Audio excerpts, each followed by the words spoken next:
We're on. Good evening and welcome to the June 13th, 2017 Planning and Zoning meeting this evening. If you can please stand and we'll do the Pledge of Allegiance.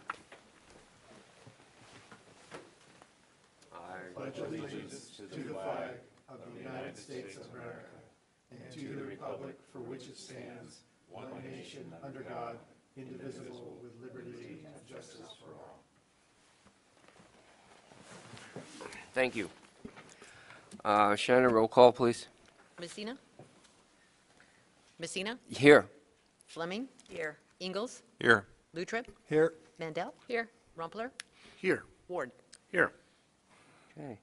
We've got minutes of May 9th to be approved. Move approval, Mr. Chair. I'll second. Got a first and a second. Minutes are approved. On our agenda today, we have, I guess, a swearing in of our newest commissioner. So I don't know who does that. Okay, great, thank you.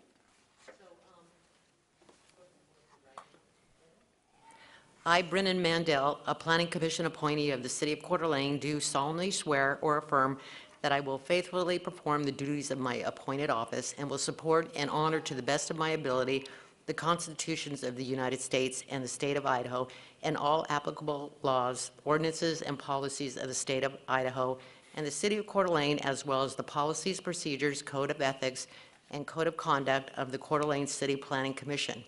I hereby, through this oath, affirm that I will perform the duties of this public trust in a fair, equitable, and ethical manner befitting the dignity and responsibilities of the office. I will. Congratulations and welcome once again. Appreciate you being here. This time we can have public comments, but I don't believe there's much public out there to have any comments at this point. So I'll move right over to staff comments. Hey, good evening, Commissioners. Just a few updates for you. I went to the City Council last week and did a presentation on the work plan for the Planning Department, and they did adopt that and gave us some priority projects.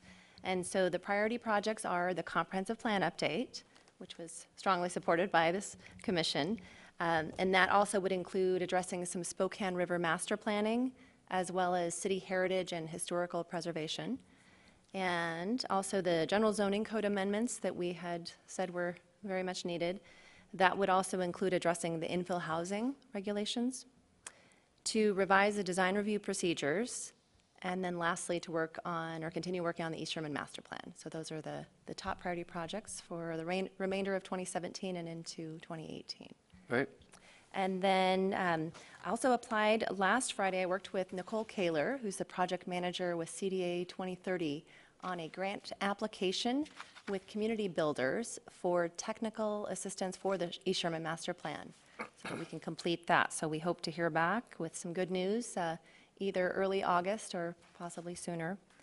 And then lastly, for July, for our meeting, we've talked about doing a workshop format instead of this nighttime formal meeting, because there are not any public hearing items, and so we'll kind of formalize how exactly we want to set up the structure of that workshop. But we'll talk about the work plan and the priority projects, and if there's any other projects or updates you'd like to hear, just let us know and we'll get that figured out, and we'll lock in the exact time as well. So that's all.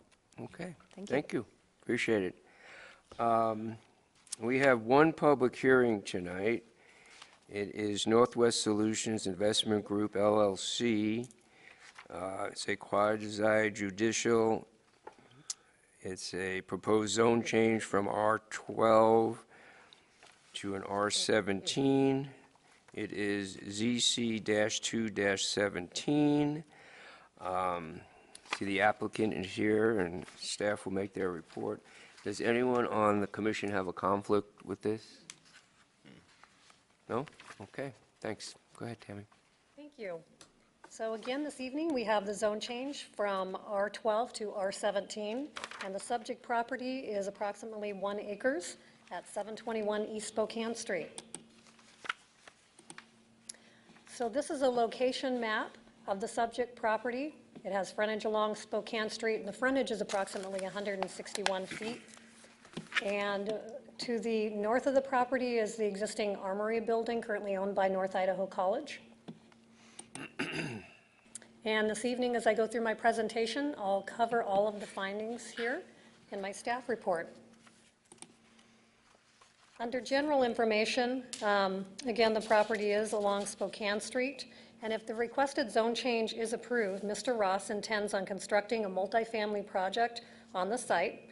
Currently, the subject property is vacant, and the owner is utilizing the on-site timber to construct fencing around the perimeter of the property. So finding B8, that the proposal is or is not in conformance with the comprehensive plan policies. This area is the vicinity of the subject property, and it's noted as stable established in the purple color. Stable established areas are where the character of the neighborhood has largely been established and in general should be maintained. The street network, number of building lots, general land use are not expected to change greatly within the planning period. So in your staff report on page 3, we have the Northeast Prairie tomorrow as noted in the comprehensive plan. The characteristics of Northeast Prairie neighborhoods are also in your staff report on page 3, and I'll cover them a little more in the land use section. Finding B9, that public facilities and utilities are or not available and adequate for the proposed use. The staff comments from water, wastewater, engineering, and fire in your staff report on pages 5 and 6, and I'm going to go ahead and cover part of them. As far as traffic and streets, Spokane Avenue is relatively a low-volume residential street. The additional traffic generated as a result of the zone change is expected to be minor and easily accommodated on the existing street. Frontage improvements will be required at the time of the development, and that was submitted by our city engineer, Chris Bosley. Water Department reported that there's an 8-inch water main that extends halfway across the property, and the required policy is to extend their water line west before building permits would be issued. And the public water system has adequate capacity and is willing to provide the public water system has adequate capacity and will provide adequate services as long as the requirements have been met. As far as sewer, presently public sewer is within Spokane Street, and the city's wastewater utility presently has the system capacity and willingness to serve the zone change as proposed. And the fire department access to the site, road widths, surfacing, maximum grade, and turning radiuses, in addition to fire protection, will be reviewed during a site development permit or a building permit, and they would utilize their currently adopted International Fire Code for compliance. Finding B10, that the physical characteristics of the site do or do not make it suitable for the request at this time. And the site is currently flat. There are no topographical or physical constraints that would make the subject property unusable for the request. And here are a couple site photos. This is the view of the subject property from Spokane Street, and this is looking northeast toward the NIC Armory building and the duplex housing to the east. So the Armory building is located here, and then there are duplex houses along this side. This is another view of the subject property looking northwest toward the NIC Armory building, and there are single-family homes toward the northwest of the property. And again, it's the Armory building. And this is the view of the subject property from Spokane Street looking north toward the Armory building along the interior property line. Finding B11, that the proposal would not adversely affect the surrounding neighborhood with regard to traffic, neighborhood character, or existing land uses. So I've covered the comments from our city engineer talking about the traffic and that it would not be expected to change as a result of the zone change. I've included more site photos showing you what the neighborhood looks like as far as land uses. This is a view from Spokane Street, looking east beyond the subject property toward duplex housing. So just to the east of the fence line along this side of the street, they're all duplexes. This is a view of the subject property looking southeast toward the single family and duplex houses. So there are a couple of single family dwelling units across the street along with a few duplex houses. This is the existing land use map, and the red outlines the subject property.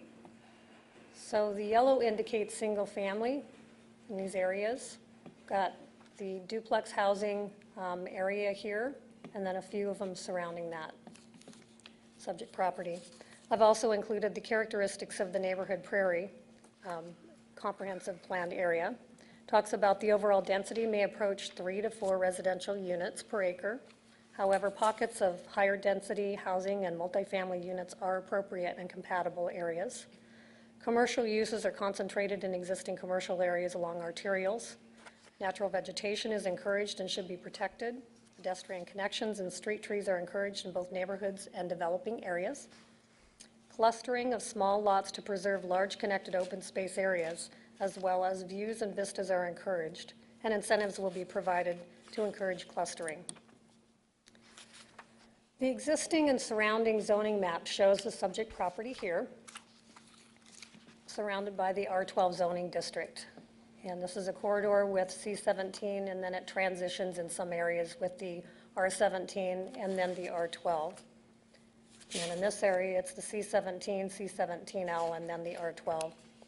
So on page 12 of your staff report, I've listed the uses that would be permitted by right if the zone change were approved. So the approval of the zone change could intensify the potential use of the property by increasing the allowable uses as listed below. And the R17 zoning district is intended as a medium-high residential area that permits a mix of housing types at a density of 17 units per gross acre. This district is for establishment in those areas that are not suitable for lower density residential due to the proximity to more intense types of land uses. And then under analysis, it should be noted that the zoning code states that the R17 zoning district is appropriate as a transition between low-density residential and commercial districts, or as a buffer between arterial streets and low-density residential. So if approved, it would result in a pocket of R17 surrounded entirely by R12 zoning. The property is not located on an arterial or adjacent to a commercial district. Spokane Street is a local street. And then below we've got the uses by right that are permitted in R17. And as far as multifamily, it is permitted in the R17 and not in the R12 zoning district, and not by a special use permit either. So again, I mentioned the existing land uses, and the existing land uses in the area are single family to the west of the subject property and duplex housing to the east of the subject property. North Idaho College's Armory building, which was built sometime in the 50s, is north of the subject property, and it's a civic use. I spoke with Bill Greenwood with Parks and Recreation. He said currently they're using it as storage, and it's been that way for a long time, probably since the 50s. So under analysis on page 12, planning recommends the commission consider the request with respect to compatibility of the proposed R17 zoning and if it is consistent with the surrounding land uses. And we talked about the list of principal uses that would be allowed in the R17 zoning district, and they're in your staff report. So the decision point this evening is provide a recommendation to the City Council regarding the proposed zone change from R12 to R17 on approximately 1 acre. And the Planning Commission must consider the request and make appropriate findings to approve, deny, or deny without prejudice. Thank you. Thank you. Any questions for staff? Go ahead, John. Good report, appreciate that. Would you mind going back to that zoning map for a second Absolutely. that you were using a minute there, right there, thank you. So if we, excuse me, if we look at this map right here, it looks like the other R17, at least in that area of the city, there's some up in the very upper left, right, but where you're going right there, and north of that. And then over on the west side a little bit, those are all examples that you mentioned are kind of acting as steps or buffers between full-on commercial and lesser intensity residential, as opposed to what I'll call an island. I think you just said R17 completely surrounded by R12. Are there other places in the city, if we zoomed out, we don't have the capability here to zoom out, do we have I could get, places in town where we have islands, if you will? I'd have to do some research to find out. I imagine there probably are, or maybe some that were annexed in long ago.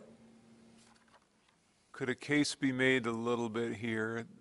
Should we consider north of that, this armory thing, you know, while it's not zoned commercial or something like that, it has, or industrial, it has certainly a different feel to it. Would we consider that, you know, this is, in my mind, a quirky, it's a little bit of a quirky space, and one could maybe argue that there's, you know, maybe R17 is buffering against that armory and whatnot, even though it's not zoned that way. That's the way its current use is.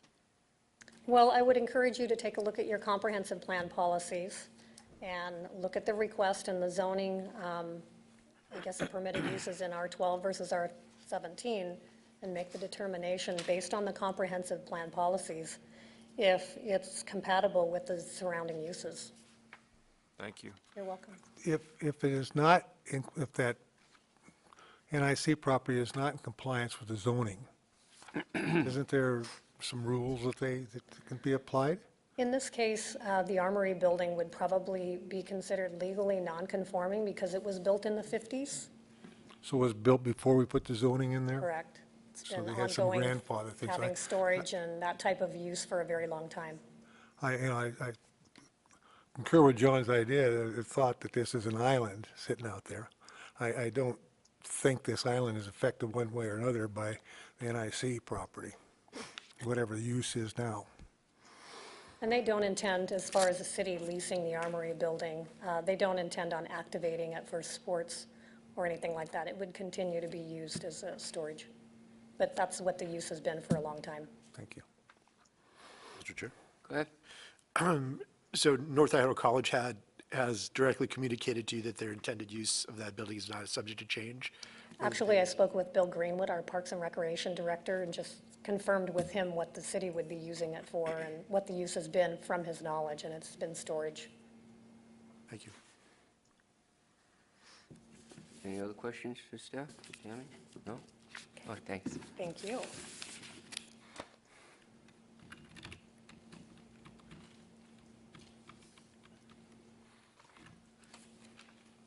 Okay, the applicant is here. Come on up. Just state your name and address, and I'll swear you in. All right, my name is Brenny Ross. My address is 205 West Anton Avenue, Coeur d'Alene. And do you swear to tell the whole truth, nothing but the truth, so help you God? I do. Okay, go ahead. All right, good evening. Thank you for allowing me to come before you guys, and thank you, Tammy, for the report. Well, as Tammy mentioned, my goal for the property was always to do multifamily development. My hope was to do a pocket housing development of some small cottages on the property. But since the rescinding of pocket housing, the only thing that leaves that property, the only thing that I would be able to build on that property at this time would be a single-family home or one duplex. So with that, it talks about how Northwest Prairie is suitable for clustering, and knowing that the replacement for the pocket housing or an infill zoning is a while out, this was one of my attempts to try to continue on with the project that I had already planned to do and started with fencing and stuff like that. So that's my reason for coming before you today and requesting this. As far as the zoning being an island, I just wanted to touch on that just for a moment and speak towards the Armory building. And kind of the way that I see it is it would be a buffer between much heavier use and residential. The Armory building, we've worked out there a lot last year.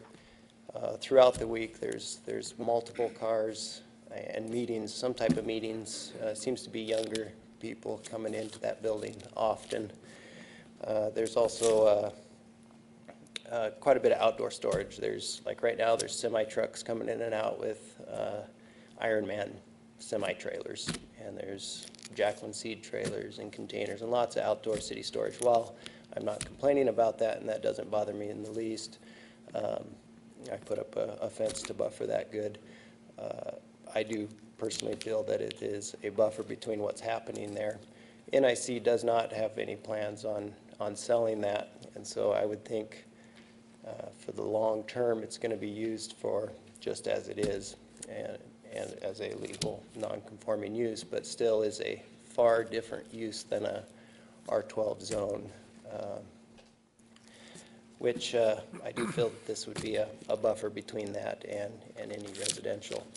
And I've spoke to many of the neighbors that's adjoining my property line and have talked to them extensively about my plans and what I hope to do there, and we've worked together quite a bit on the fence that I'm putting in, and they all appear to be very receptive to what I'm doing. So with that, I would stand for any questions if you had any.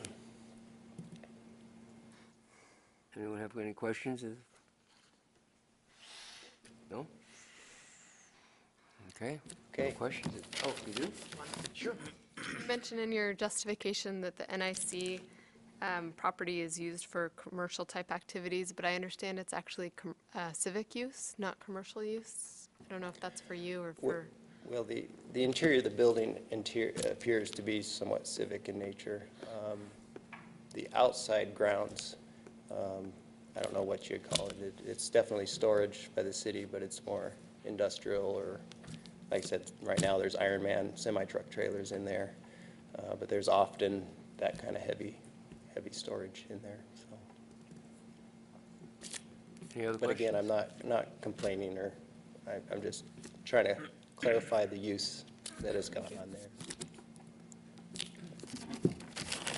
I guess that's it. Okay. Usually you have rebuttal time, but since there's no one here and you're the only one that signed up as in favor of the project, so I guess at this point we'll just go into discussion with the commissioners and see where we go. Okay, very good. Thank you. Thank you.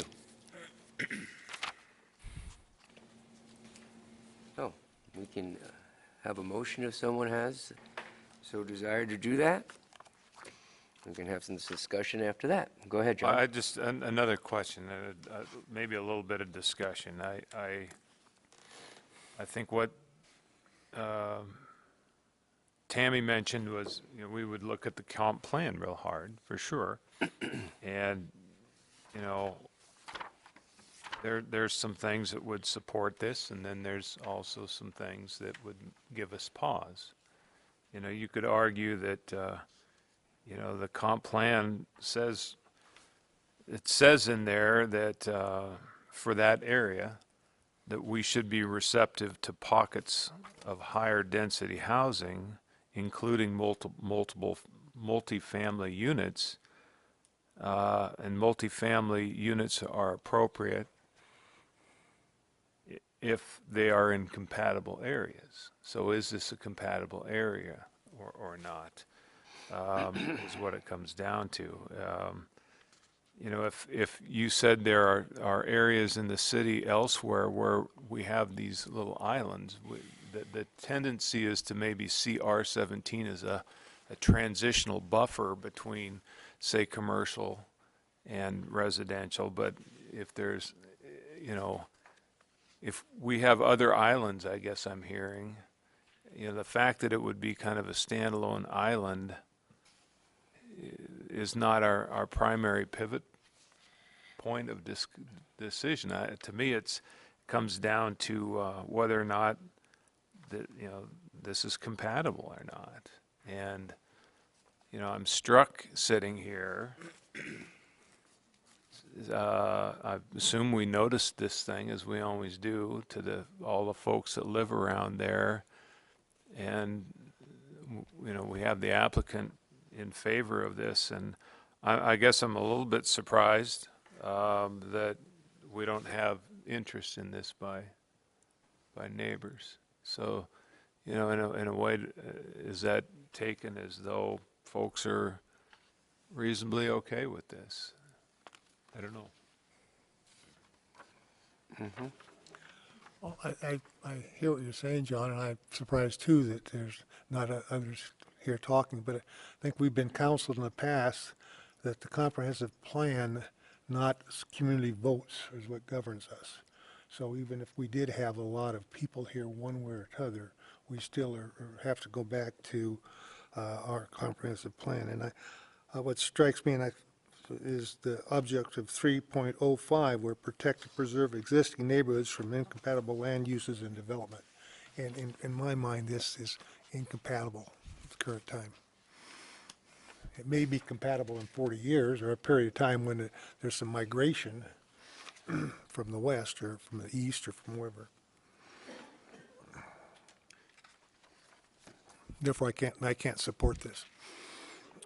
Also, you can take a look at 3.01, which says manage growth, provide for diversity and suitable housing forms within existing neighborhoods to match the needs of changing populations. So we're kind of on a thin line, let's say, it is compatible, not compatible, and that's why I guess we have this discussion, and that's why you guys have got to make the decision and use the comprehensive plan as a guide and stuff. And I hear what John said, there aren't neighbors here, but for whatever reason, they chose not to. Public notices were given out and such, and again, we have got to deal with what we have here. So basically what we're dealing with is our decision and what we feel the comprehensive plan is saying as a guide. And with that, I either can have some more discussion or perhaps a motion. Let me just John. take one more swing at that. And I guess, again, if the comp plan says that, we have expectations of pockets of higher density housing, including multifamily in that area, you could look at, 1.12, 1.14, and 3.01, as you mentioned. Those are elements of the comp plan that say we should discourage sprawl. We should make efficient use of existing infrastructure, and we should provide a diversity of suitable housing. In other words, we should work to densify, infill opportunities to keep the city from sprawling out. So those are arguments, I think, in favor, coupled, but it still comes down to a judgment call on what's compatible or not. And part of what I have sitting up here used as somewhat of a gauge of compatibility is the testimony, what neighbors come in and tell us. Okay, point taken. Any other comments? Thoughts? A motion from anyone? Mr. Chairman, if you're ready for that, you need to close the public hearing, because I don't believe, have we closed it? So formally close the public hearing before any motions, okay. please. Thank you. I formally close the public hearing at this time and public testimony anyway. Thank you. Okay, so I'm back to asking either there's a motion, perhaps someone would care to make? I'll make a motion. Go right ahead. This matter having come before the Planning Commission on June 14th, 2017, and there being present a person requesting approval of Northwest Solutions Investment Group, a request for a zone change from R12, residential at 12 units per acre, to R17, residential at 17 units per acre zoning district. The applicant is Northwest Solutions Investment Group. The location is plus or minus 1 acre parcel at 721 East Spokane Street. The justification of the decision criteria, standards, and facts, and relied upon, the Planning Commission may adopt B1 through 7. I would advocate that we adopt B1 through B7. B8, that the proposal is in conformance with the comprehensive plan policies as follows, and I will cite, once I get to that section, give me a moment.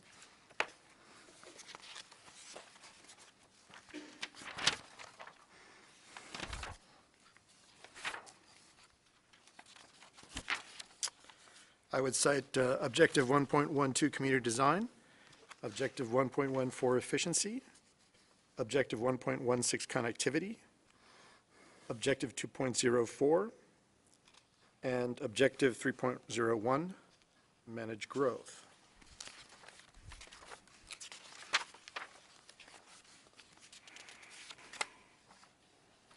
B9, that the public facilities and utilities are available and adequate for the proposed use. This is based on the staff report. Water can be provided and the services are available. The sewer service is also available per the staff report. And the street system, although it's not an arterial, does provide adequate access. B10, the physical characteristics of the site do make it suitable for the request at this time. There is no topographical impediments or any other wetlands or items that would impede the development. B11, the proposal would not adversely affect the surrounding neighborhoods with regard to traffic, neighborhood character, and/or existing land uses. And again, I would refer to the staff report. So conclusion decision, the Planning Commission pursuant to the aforementioned finds that the request of Northwest Solutions Investment Group for zone changes described in the application should be approved. And I didn't notice there were any special conditions, were there? There were not. So there are no special conditions required. Okay. I have a motion on the table for Rumpler. Do I have a second? Second. I have a second by Ingalls. Mr. Chair, if I could speak against the motion. Okay, go right ahead. I feel that the objective 3.05 is more important, is the governing one. The objective 3.01 can apply to any place in the city under any circumstances and pretty broad. I think if we approve this zoning, that we are greatly broadening our direction in increasing the density in any part of the city somebody so wants to do. I think that it's not compatible with the existing neighborhood. I think that, well, that's my very strong feeling. So I will be opposing the motion. Appreciate that. Thank you for the input. Okay, we have a motion for approval by Rumpler and second by Ingalls. If we can have roll call. Fleming? No. Ingalls? Yes. Lutrip? No. Mandel? No. Rumpler? Yes. Ward? Yes. At this point, we have a tie. Welcome, Mr. Chair. Well, you're quite welcome, and I had a feeling this might go this way. So I will have to agree with the approval of this only because I feel that it's very much in agreement with the comprehensive plan as was stated by Commissioner who made the initial motion for approval. I believe the surrounding area can handle this particular project as pointed out by staff for all services that are there, including traffic. And again, I would have to also just touch lightly on the fact that there are no neighbors here that objected to this, and whether that would have changed this vote or not, at this point, I have to just take that into consideration for my saying that I do approve this.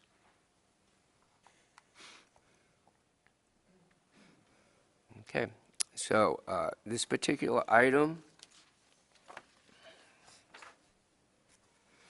and the applicant is Northwest Solutions Investment Group, requested for a proposed zone change from R12 to an R17, ZC-2-17 is approved, with a tie vote being approved by the chairman's vote.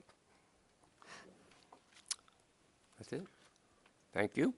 Appreciate it. Mr. Chair, I take this Yes. opportunity to encourage the viewing audience or listening audience or anybody else that your presence does matter. It's very important. Yes, I totally agree. And we, as the city staff does, the notices are out there, and the public has the right to either show up or not show up, sign up, speak, not speak. That's why I believe these are televised, so people can see what happens perhaps when they do or don't show up. And what we, as a commission here, as well as staff, try to do for the city and take in all considerations. As you can see tonight, it was a split vote, which I really don't remember one being for a long time. But again, I expressed my my thoughts on this and why I approved it. So, best of luck to you. Appreciate it. At this point, with no more hearings to be had, I can either, one, call for adjournment, or do you want to talk about our July 11th meeting at this time? Either way, I mean, I touched on it briefly during the staff comments, but we can certainly talk about how we want that structured, or we can And the reason I'm decide bringing that up this meeting. because it was whether we were going to have another meeting in July and what time that would be, or would you rather just email us that with the information we sent you and we'll take it from there, or do you guys feel comfortable about setting a date and time for July 11th to discuss some of the items that we talked about? John? Yeah, Good? I would prefer trying to get a date set so that summer planning, Okay. which is very busy. All right, I'm in agreement that having a meeting on July 11th around the 4 o'clock time here would be fine for me. 2 o'clock or 4 o'clock? You had proposed a 2 to 4 timeframe. That's correct, but if we could do it for any time. Yeah, I think from 4 o'clock for noon me until works our- better. I'm just stating my time frame. To try to make that in the afternoon might be a little difficult for me, but that, I will go along with what you guys decide you'd like to do as far as time goes, and I'll try and make it work. So we have, July 11th, that's good. Speak up, folks. I'm good with that. Yep. Huh? I think that. 4 o'clock? Yep. 4 o'clock? Does that work for you? Is that okay? Fine with me, Okay, it's better let's for set it me. up for 4 o'clock, July 11th. And please make Perfect. sure Shannon reminds us, that would be great. Okay, Thank you. well, I call for a motion for adjournment. Motion to adjourn. Second. We got a motion to adjourn Ingalls and a motion to adjourn Fleming, second. All in favor? Aye. And I thank you. Good evening to everyone out there in TV land. 4 o'clock on the 11th?